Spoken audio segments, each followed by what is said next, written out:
Oi, tudo bem? Eu sou a doutora Ana Maria, médica anestesiologista e faço parte aqui do time da Endoscopia Mais. Eu tô aqui hoje para te explicar sobre a anestesia. Eu sei que esse é um assunto, é a parte do exame que mais o paciente tem receio, não só em exames, como em cirurgias. Então, assim que você chegar na clínica, você vai se direcionar à recepção e uma das nossas recepcionistas vai te atender. Neste momento, ela vai fazer um cadastro com você, você vai preencher algumas fichas, alguns termos. E é importante também que você traga a sua guia do convênio já liberada, em caso de exame por convênio. Uma coisa também muito importante é que você traga um acompanhante. Como é um exame feito sob anestesia, em que você vai dormir, nós não podemos liberar você sozinho para casa. Então, é imprescindível a presença de um acompanhante acima de 18 anos. E após finalizar esse cadastro, vocês vão ser encaminhados para a sala de exame. Lá na sala de exames, nós estaremos à sua espera. Sempre vai ter um médico anestesista, um médico endoscopista e um auxiliar na sala. Todos nós estaremos lá dentro da sala a todo momento para cuidar de você. Em caso de exame de endoscopia, antes de começar o exame, antes de começar a anestesia, você vai tomar um pouquinho de Lufital, umas gotinhas de Lufital. A visualização das imagens fica mais fácil, ficam mais claras. A anestesia para endoscopia, ela é endovenosa, ou seja, a gente vai fazer uma punção venosa através de um catéter e é por este catéter que a gente vai fazer toda a medicação. O médico anestesista vai estar ali, vai conversar com você, vai confirmar alguns dados, principalmente o jejum, né?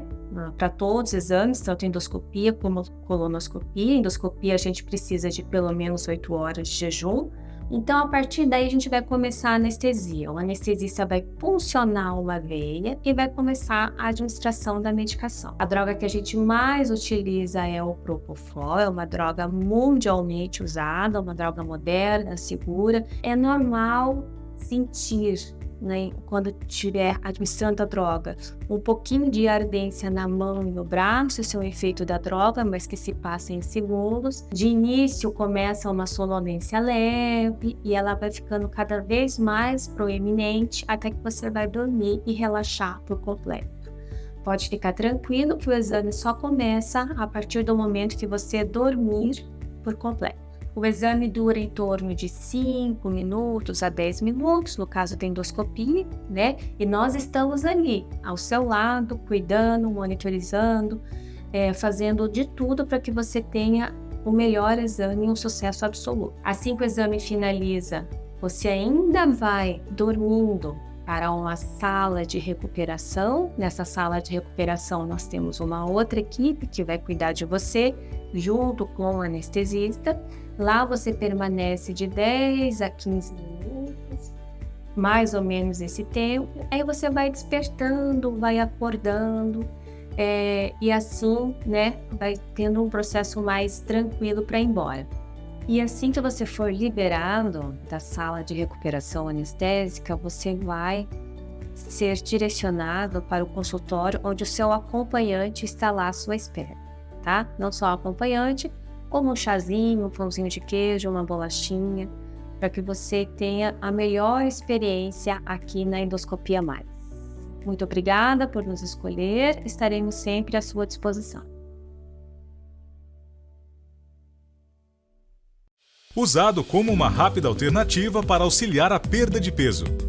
O balão intragástrico corpórea pode reduzir o espaço do estômago, causando uma sensação constante de saciedade. O procedimento para colocar o balão é feito de forma rápida, via endoscopia e sem a necessidade de procedimentos cirúrgicos, em média 30 minutos. É uma técnica simples que inclui alguns passos. Vamos lá? Colocando o balão. Primeiro, é utilizada uma leve sedação para adormecer o paciente, provocando um sono tranquilo, que reduz a ansiedade facilitando o procedimento. Depois, são introduzidos pela boca tubos flexíveis que levam uma microcâmera, permitindo a observação interna até o estômago. Através de uma endoscopia, o balão é cuidadosamente colocado no estômago, ainda vazio. Logo após, ele é preenchido com líquido colorido. Esta etapa é importante para que, em caso de vazamento, seja possível detectar. Recuperação. Não há necessidade de internação, possibilitando ao paciente a imediata retomada de suas atividades diárias. Para garantir o emagrecimento e os resultados, é muito importante seguir uma dieta orientada e o acompanhamento de uma equipe multidisciplinar. Remoção. A remoção é feita, geralmente, 12 meses após a sua colocação, em um procedimento semelhante, aspirando o líquido e retirando o balão através da endoscopia.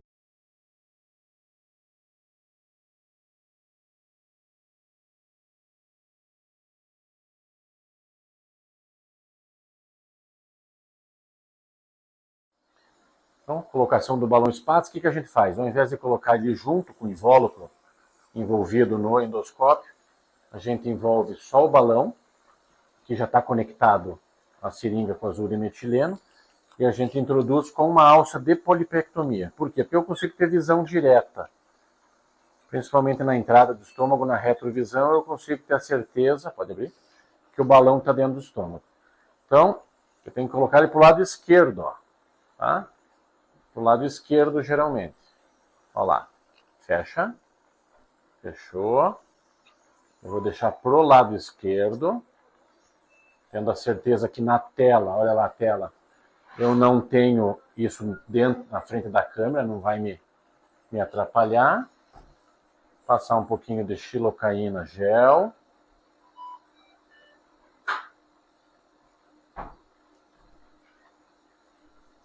Tá? E a introdução. Pode filmar a tela lá. Visão direta. Tá? Então já estou no esôfago. Estou no esôfago, vou descendo, visão direta mesmo. Vou em direção ao antro gástrico. Pode abrir. Soltei a alça.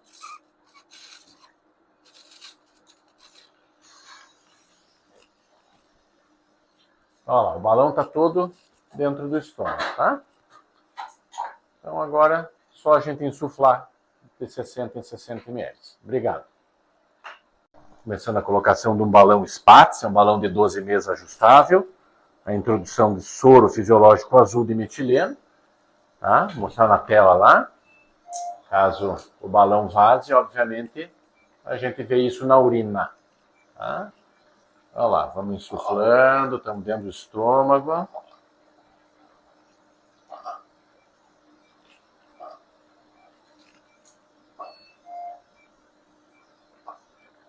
Olha lá.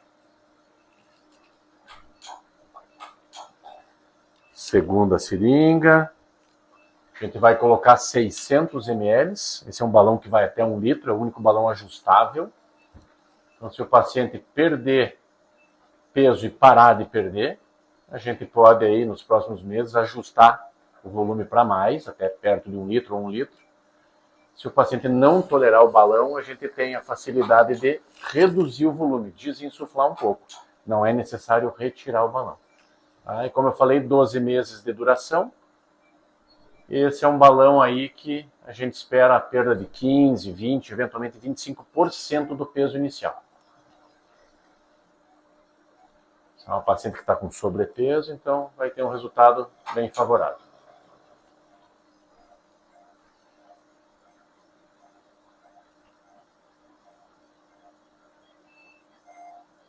Obrigado. Certo? Eu estou mandando a quinta. Vamos de 10 seringas, tá?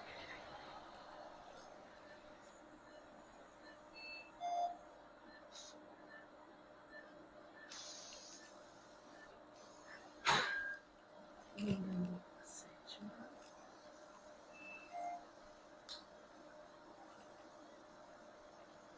7 seringas, a gente vai colocar 10 seringas de 60, que são 600 ml para começar. Bom volume para começar o balão para mulher, 600 ml.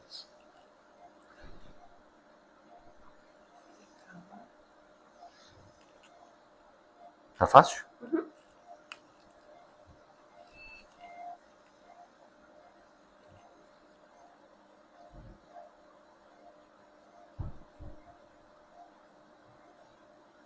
Mexendo a nona.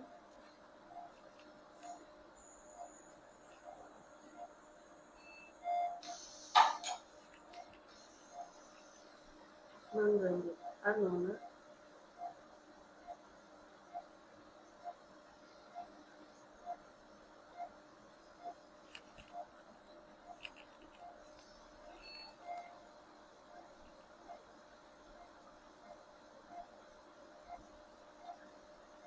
Fechando a 10ª. Última, para fechar os 600 ml.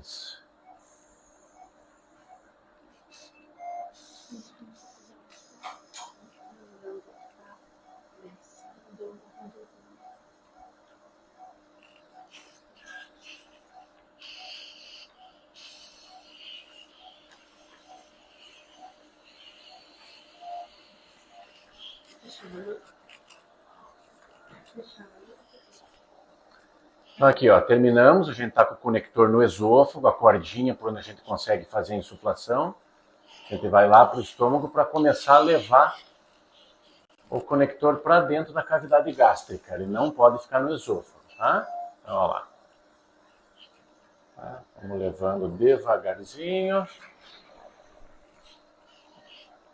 E pronto.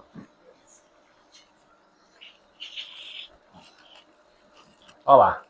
Olha a tela lá, a gente está com o balão insuflado, o conector totalmente dentro do estômago. Então, um procedimento aí de 10, 15 minutos. Terminamos. Desinsuflar o estômago e acabou.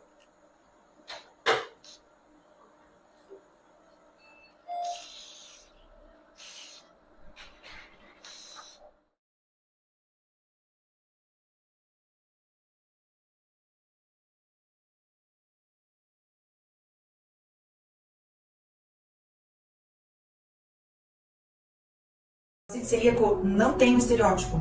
Não é preciso ter todos os sintomas ou passar mal logo após ingerir o glúten, com dor abdominal, diarreia e perda de peso. Há alguns achados, como deficiência de vitaminas, anemia, infertilidade, queda de cabelo, também encontrados nos pacientes celíacos. E não é porque você passa mal ao ingerir glúten que é celíaco e deve tirar ele da sua alimentação por conta própria. O diagnóstico requer acompanhamento médico e investigação com exames.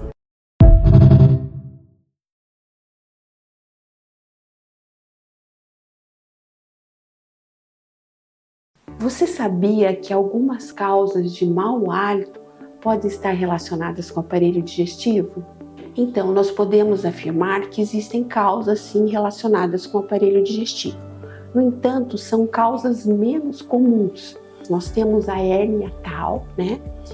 E essa hérnia tal, quando ela for de grande volume, aí sim ela pode levar ao mau hálito. Temos também o divertículo de Zenker, fica localizado entre a faringe e o esôfago, é uma saculação, e nessa saculação pode acumular alimentos e podem gerar mau odor pela atuação das bactérias nesses restos de alimento. Temos também as esofagistes, que são complicações da doença do refluxo gastroesofágico. Essas esofagites, quando são principalmente de grau C e D de Los Angeles, temos assim uma menor porcentagem os gases intestinais, que é mais raro, né, ocasionar esse mau hálito. E finalmente nós temos também a infecção pelo Helicobacter pylori, né? É uma bactéria que pode levar tanto a câncer gástrico, como também a presença de úlceras duodenais, úlceras gástricas e também ao mau hálito. No entanto, na literatura ainda se encontra um pouco controverso essa causa. Nós sabemos que esses termos que foram mencionados são um pouco difíceis, né, para quem não é da área entender, mas nós estamos aqui na Endoscopia Mais disponíveis para sanar qualquer dúvida e podê-los ajudar.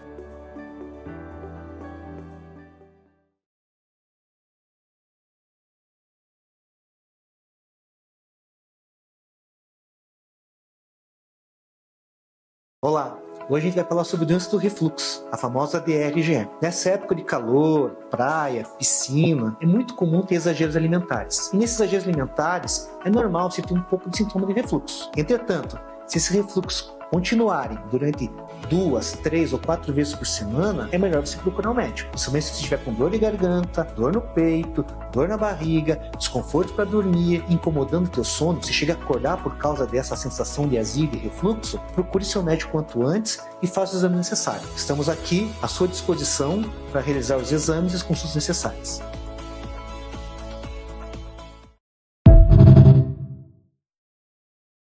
Você já reparou que o intestino fica mais preso durante o inverno? Nessa época de dias mais frios, a gente ingere menos salada, menos fruta, sentimos menos sede e ficamos mais parados em casa. Isso resulta em constipação intestinal em função da diminuição do número de fibras e em função de menor movimentação do nosso intestino.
Quais as principais causas de mau hálito? Então, nós temos aproximadamente mais de 40 causas de mau hálito, sendo que as principais causas, ou seja, as de maior prevalência, elas se encontram na cavidade oral. A primeira causa mais comum é a saburra lingual. O que é a saburra lingual? É uma película que pode ser esbranquiçada ou amarelada que se encontra sobre a língua. E as outras causas mais comuns também vêm a ser a gengivite e a doença periodontal ou periodontite. O que é? É uma inflamação e uma infecção que acomete as estruturas que sustentam o dente. Você já percebeu alguma alteração na sua língua ou nos tecidos ali ao redor do seu dente? Conta aqui para mim, deixa um comentário.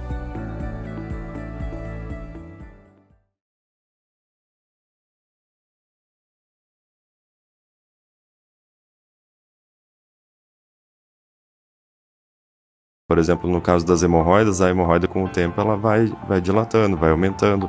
É uma coisa que ela não vai regredir, entendeu? Então, você não deve ficar criando ali a sua hemorroida, entendeu? Então, se começou a ter sintomas ali de desconforto, dificuldade para fazer higiene, sangramento, alguma dor na hora de ir ao banheiro, você deve procurar atendimento, porque isso com o tempo pode ir piorando. E às vezes um procedimento que poderia ser mais simples, né, menor, com uma recuperação mais fácil, vira um procedimento maior. Durante a gravidez pode ter crise de hemorroidas, né? Pode desenvolver ali as hemorroidas. Eu tenho várias pacientes ali que só tiveram coragem de procurar 10, 15 anos depois, sabe, o tratamento, por vergonha mesmo, né? Como eu falei antes ali, por medo de como seria esse tratamento.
Eu já estou há quase 15 anos formado na medicina. Na época que eu fiz a minha formação, a gente até desestimulava as pessoas ali, os pacientes a fazerem o procedimento, e hoje eu mudei totalmente a minha conduta. Nos últimos 3 anos, que é o período que eu tenho trabalhado com o laser, isso eu vejo que facilitou muito o pós-operatório.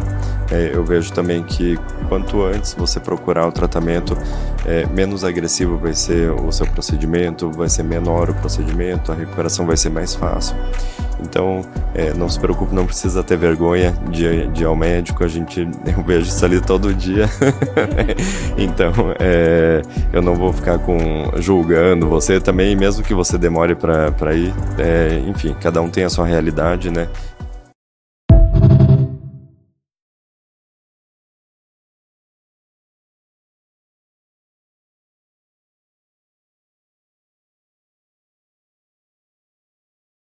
Olá, meu nome é Diésica, sou coloproctologista e sou uma das médicas aqui da Clínica Endoscopia Mais.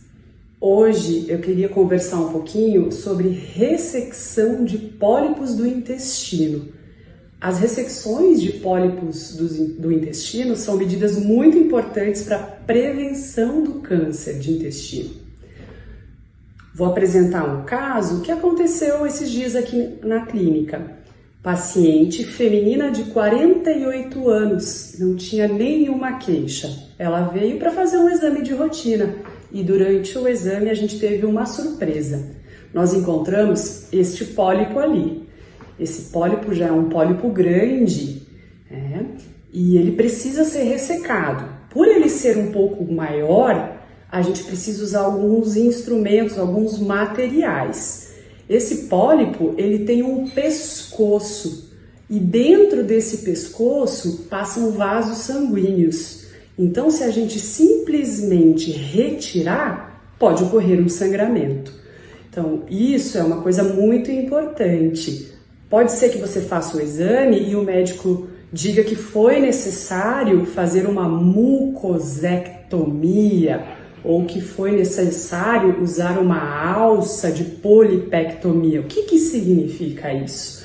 Esses materiais a gente usa para prevenir as complicações das retiradas dos pólipos. Então, nesse pólipo aqui, por exemplo, por ele ter um pescoço muito largo e ter essas veias passando no meio, a gente precisou usar uma agulha de injeção, colocar um líquido para separar este pólipo da musculatura do intestino.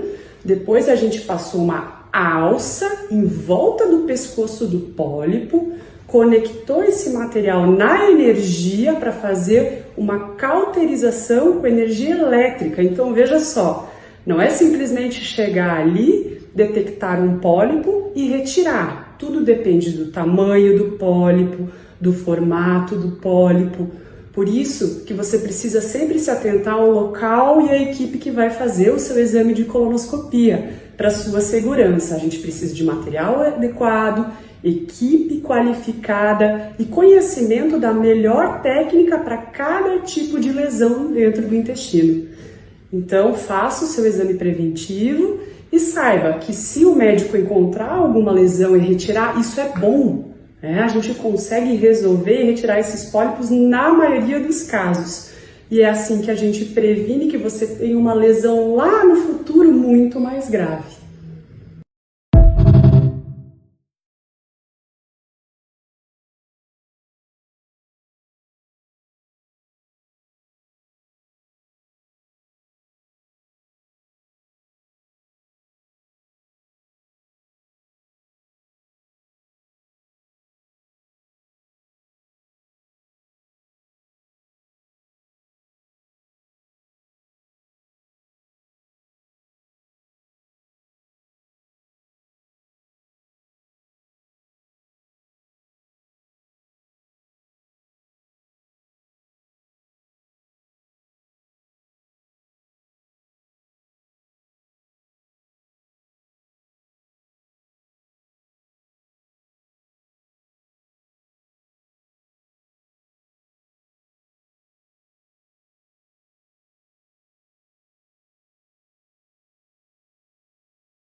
você tirou a lactose e segue com o estufamento abdominal, porque provavelmente tem uma outra condição digestiva associada à sua intolerância à lactose. Aquela tosse inesperada que vem do nada, acompanhada de uma queimação na região do pescoço, pode ser indício de você estar tendo doença do refluxo gastroesofágico. É uma sensação desconfortável em que o ácido do estômago sobe, refluindo até o esôfago, e isso dá esse desconforto e às vezes uma queimação retroesternal. Várias causas podem ter origem. Causas mecânicas, como uma hernia de hiato ou distúrbio da motilidade do esôfago inferior, ou causas funcionais, através de comportamentais como alimentação inadequada, excesso de fumo, bebida alcoólica, estresse e ansiedade. A endoscopia digestiva alta é um exame que vai identificar se esse refluxo leva a algumas lesões chamadas de esofagite, através de um exame rápido, sedado, confortável, em que é avaliado todas as situações. Se existir essa patologia, correções comportamentais como uma alimentação adequada, uma diminuição do estresse, ou um controle da ansiedade, talvez o uso de medicamentos para diminuir a acidez gástrica e algumas vezes para melhorar a motilidade, pode ser o resultado de um bom tratamento para você.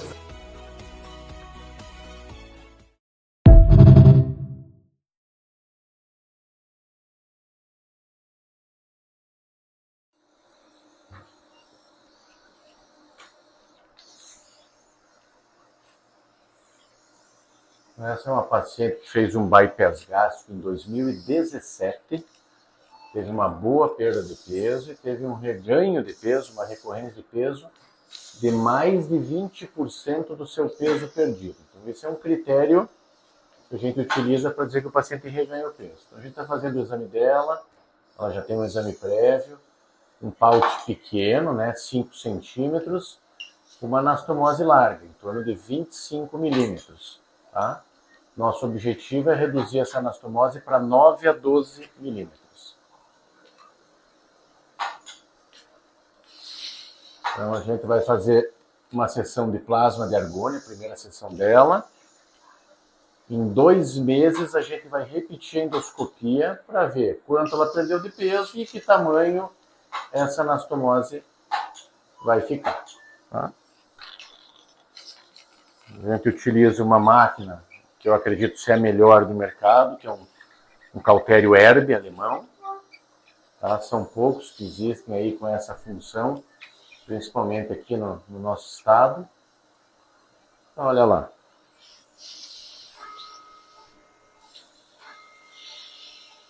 E a gente faz uma fulguração, ou seja, uma queimadura em toda a circunferência da anastomose.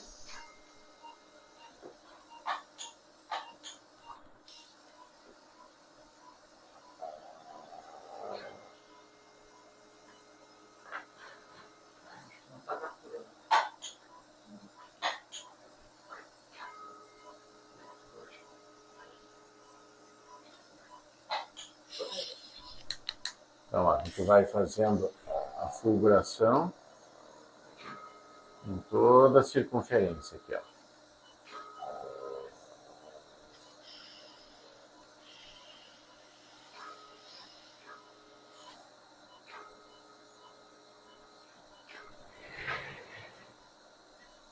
ó. Aí.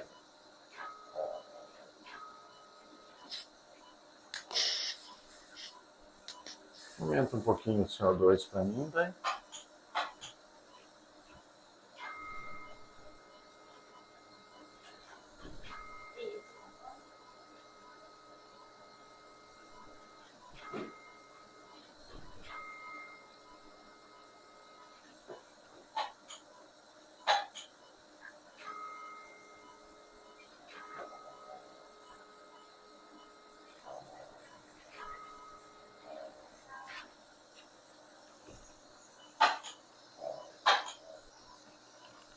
E tá aí, ó. Olha lá o resultado final. Fulguração em toda a circunferência da anastomose, 1 centímetro de halo. Não temos sangramento, nada.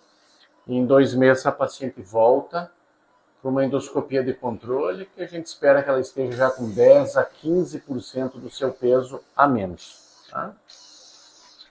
Obrigado.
Anestesia para os exames de endoscopia, colonoscopia, retossigmoidoscopia, enfim, todos os exames que a gente realiza aqui na clínica. A anestesia, gente, que a gente faz aqui para esses exames é a sedação. É uma sedação profunda, ou seja, é uma medicação que a gente faz dentro da veia. Pontos importantes sobre a anestesia: jejum.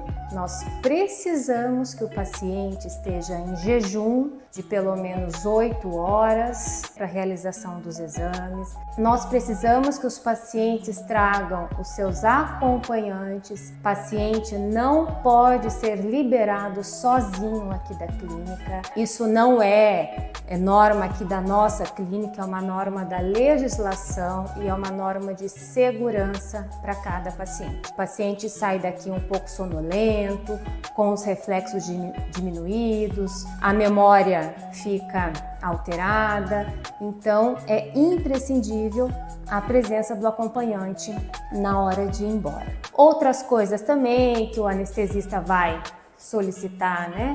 As medicações de uso contínuo, os hábitos de vida, tudo que pode interferir no ato da anestesia. Para mais informações ou outras dúvidas, deixa aqui nos comentários com a gente que a gente vai ter o maior prazer em responder para vocês.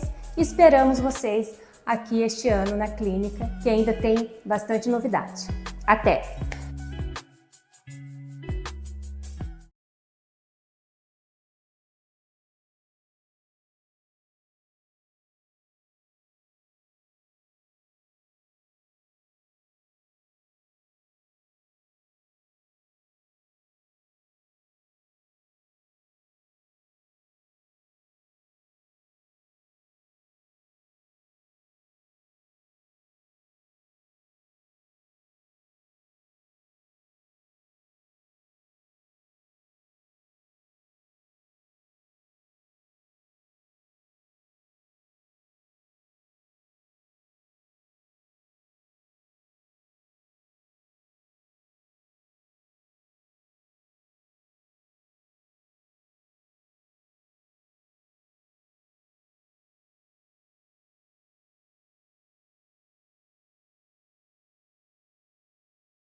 Os prazóis, né, omeprazol, pantoprazol, são uma das medicações mais prescritas no mundo inteiro.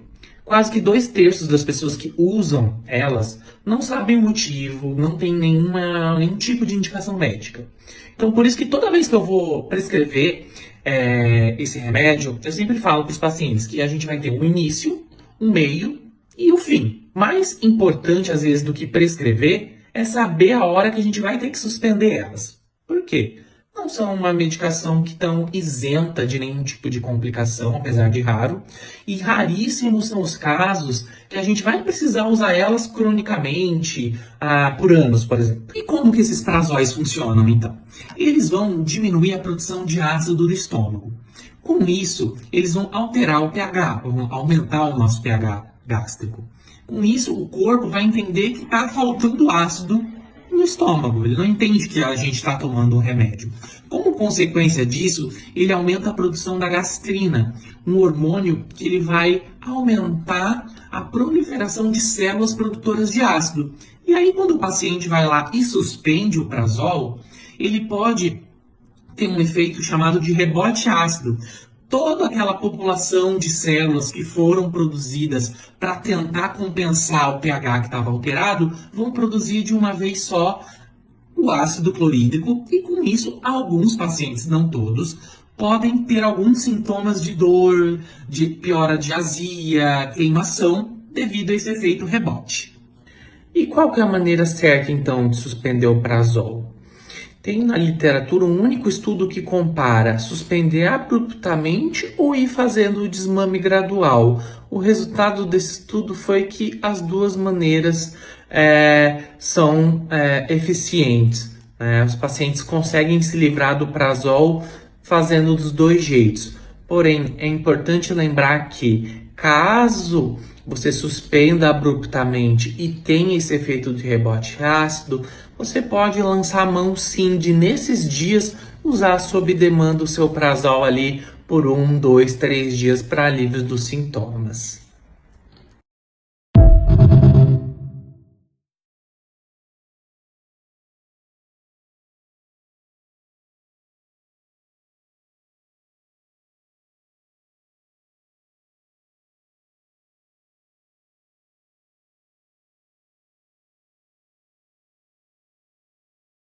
Olá, eu sou a doutora Ana Maria, sou médica anestesiologista aqui da clínica Endoscopia Mais.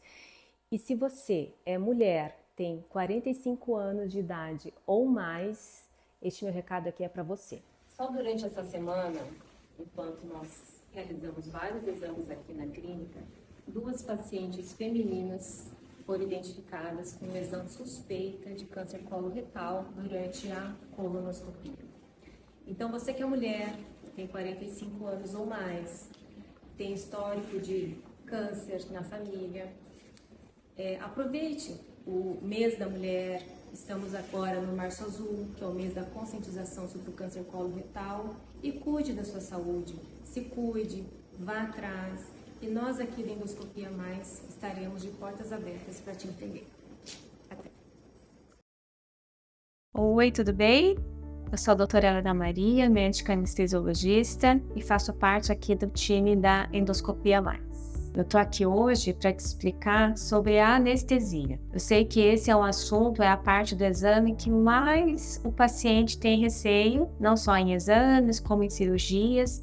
Então, assim que você chegar na clínica, você vai se direcionar à recepção e uma das nossas recepcionistas vai te atender. Neste momento, ela vai fazer um cadastro com você, você vai preencher algumas fichas, alguns termos. E é importante também que você traga a sua guia do convênio já liberada, em caso de exame por convênio. Uma coisa também muito importante é que você traga um acompanhante. Como é o exame feito sob anestesia, em que você vai dormir, nós não podemos liberar você sozinho para casa. Então, é imprescindível a presença de um acompanhante acima de 18 anos. E após finalizar esse cadastro, vocês vão ser encaminhados para a sala de exame. Lá na sala de exames, nós estaremos à sua espera. Sempre vai ter um médico anestesista, um médico endoscopista e um auxiliar na sala. Todos nós estaremos lá dentro da sala a todo momento para cuidar de você. Em caso de exame de endoscopia, antes de começar o exame, antes de começar a anestesia, você vai tomar um pouquinho de Lufital, umas gotinhas de Lufital. A visualização